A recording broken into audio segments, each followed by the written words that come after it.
Olá, pessoal, tudo bem?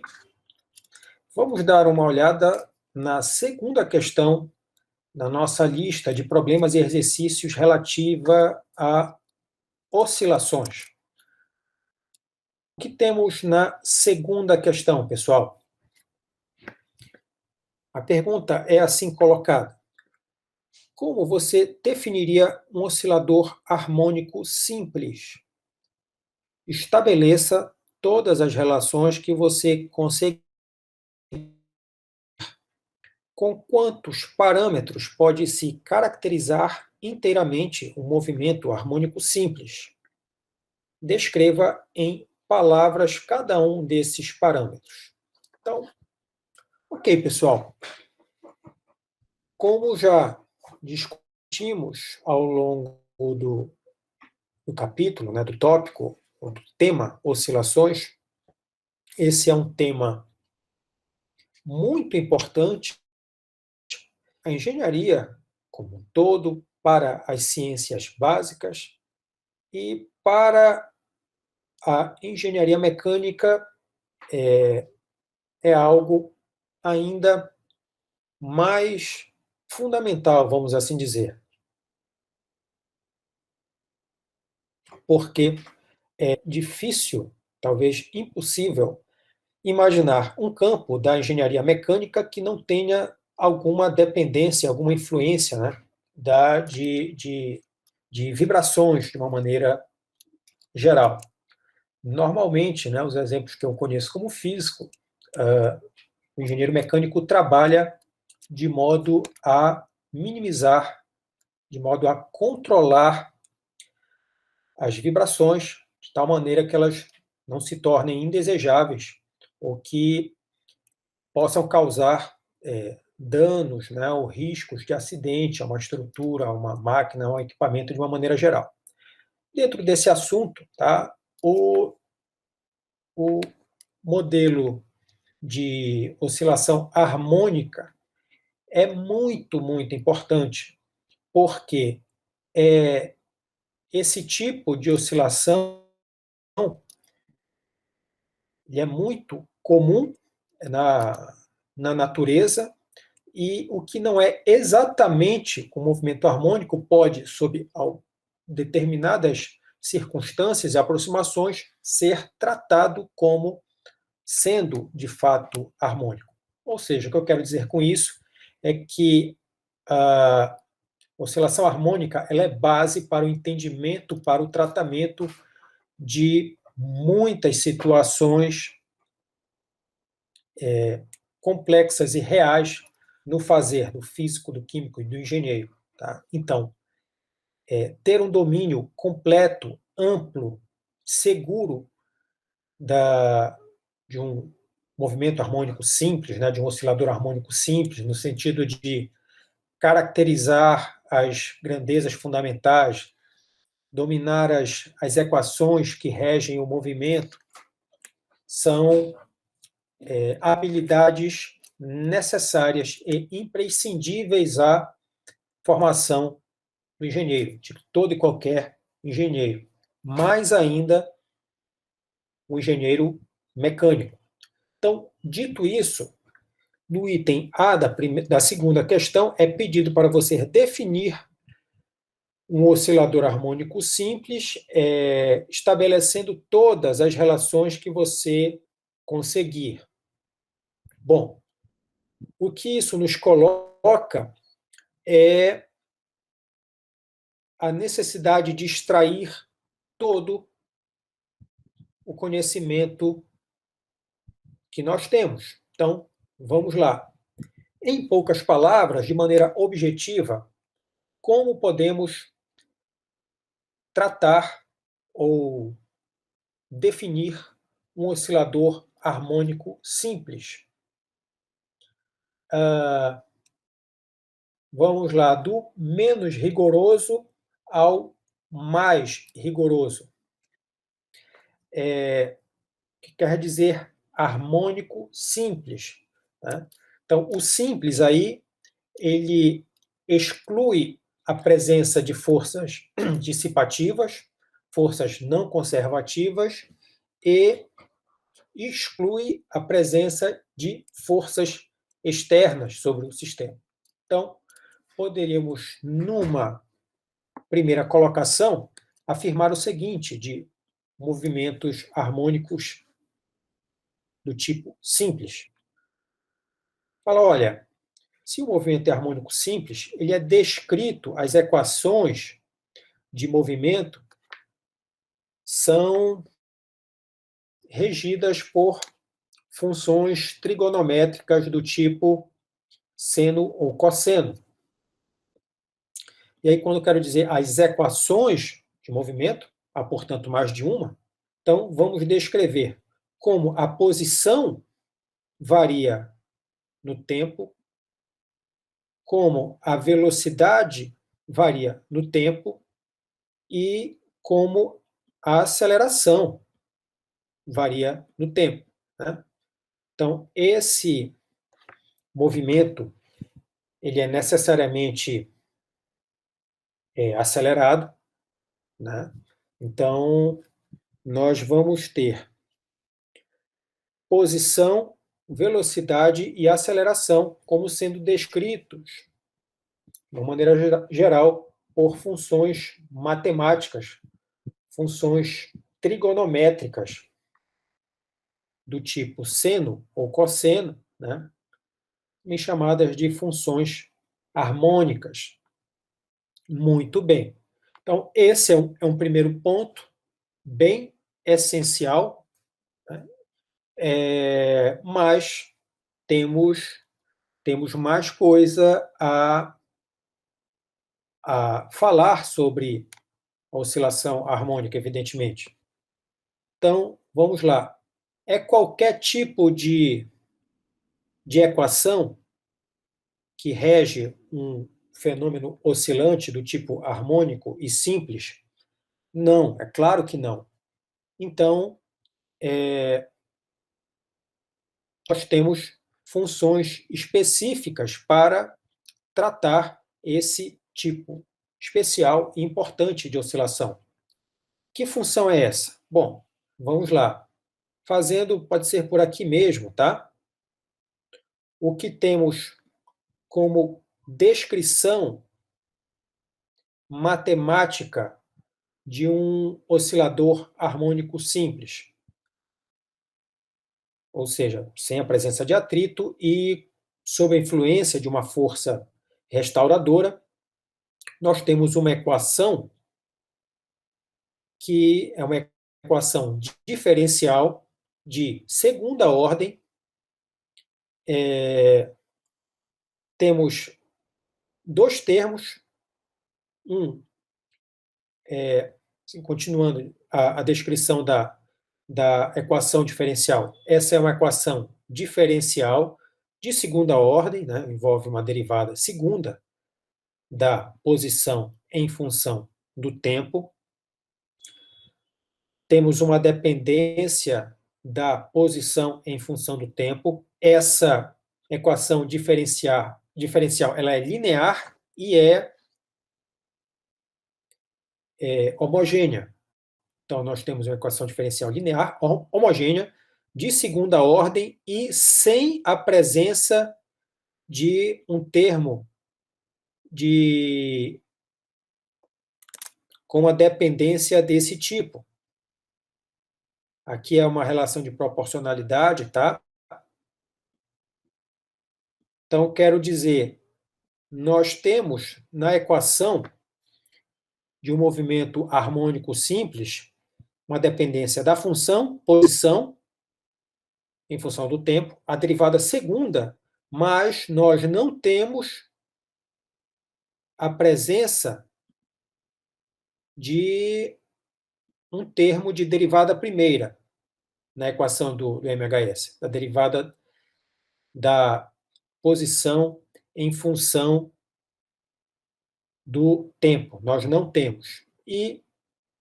Ou seja, bem devem saber que uma presença como essa na equação diferencial indica que o movimento oscilante está sob influência de forças dissipativas. Então, isso é importante para termos uma descrição bem feita do fenômeno oscilatório do tipo simples. Então, já fizemos uma análise completa do tipo de equação que descreve esse movimento e já falamos algo a respeito da solução, ou seja, como é que eu descrevo, como é que eu faço previsões para saber esse corpo aqui, né? Vamos pegar um ponto característico e acompanhá-lo ao longo do tempo. Como é que eu descrevo a posição em função do tempo, a velocidade em função do tempo, a aceleração em função do tempo? Já enfatizamos que a solução ela tem a forma de uma função harmônica, uma função trigonométrica do tipo seno-cosseno, a depender de como definimos a constante de fase. E muito bem, aqui já é muito natural para nós saber que a derivada segunda de uma função tipo seno ou cosseno volta para ela mesma, vai nos dar essa diferença de sinal, ou seja, essa equação vai ser satisfeita. Mas a equação vai ser satisfeita não com quaisquer,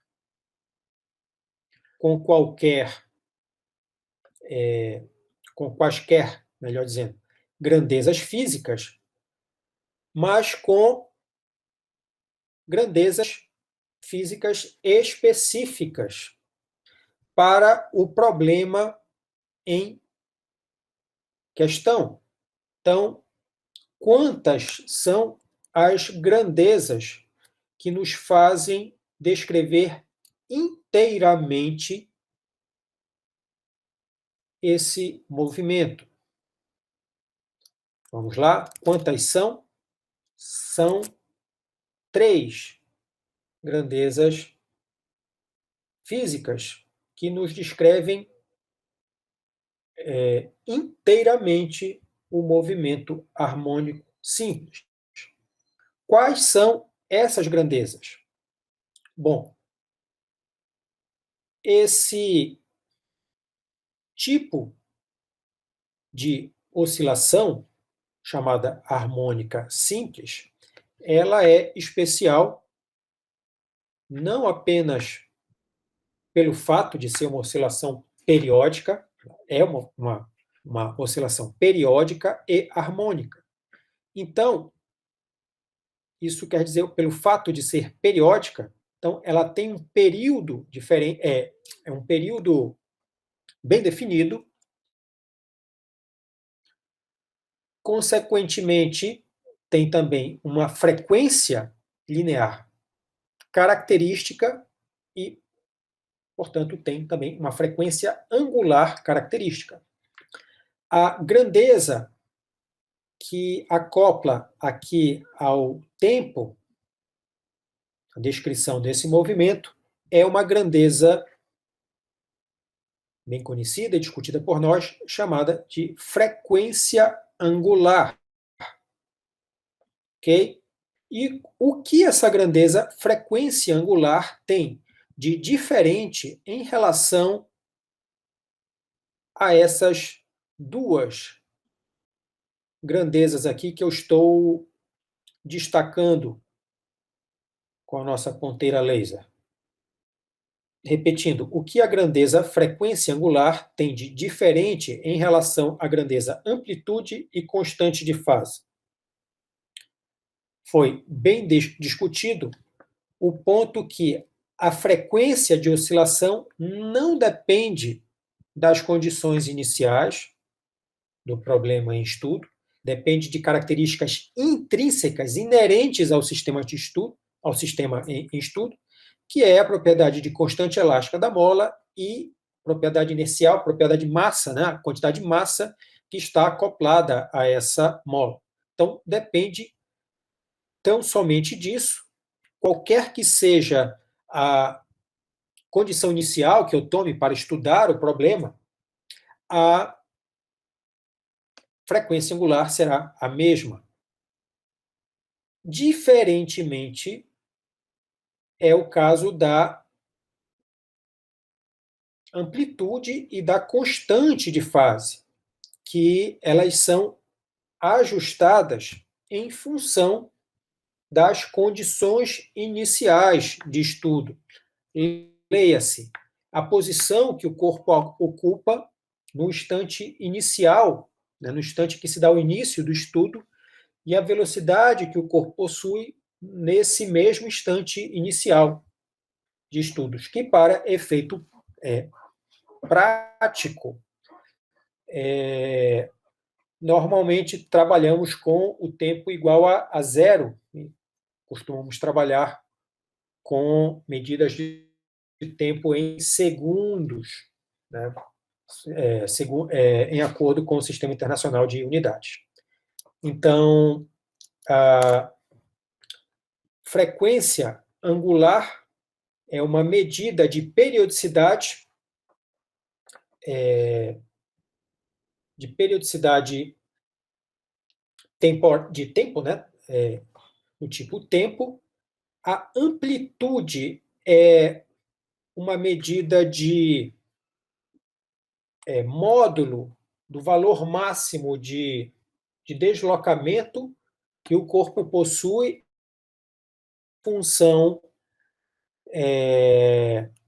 a partir da posição de equilíbrio, e a constante de fase ela vai dar um ajuste da função tendo em vista as condições iniciais do problema. Vamos ver aqui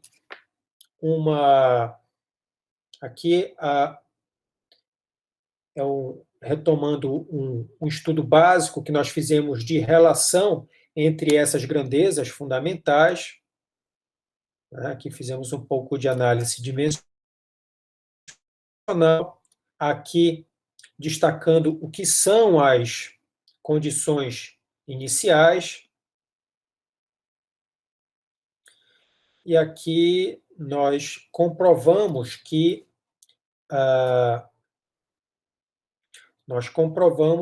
uma equação desse tipo, de fato, satisfaz a equação de movimento. É uma demonstração por substituição bastante simples, mas é importante, porque daí tiramos também a característica de que a frequência com que o sistema é posto a oscilar, que é a nomenclatura de frequência natural, é a frequência com a qual naturalmente o sistema vai oscilar, se for um sistema harmônico simples, sem amortecimento, e muito bem, quanto maior a constante elástica, mais rígida for a mola, maior será a frequência angular de oscilação, e quanto maior for a capacidade inercial, né, a inércia acoplada a essa mola, mais lentamente se dará esse processo oscilatório, menor será a frequência de oscilação. No caso aqui, a frequência angular. Eu queria ver a caracterização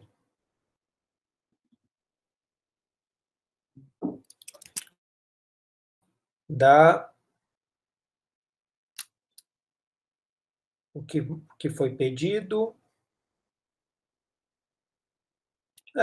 Podemos dizer que a segunda questão foi inteiramente respondida. Vamos fazer o seguinte: essa resolução será postada no canal e eu conto com a devolutiva de vocês para saber se há alguma dúvida, algum ponto a mais a ser esclarecido. Tudo bem? Então, ficamos por aqui em relação a essa segunda questão.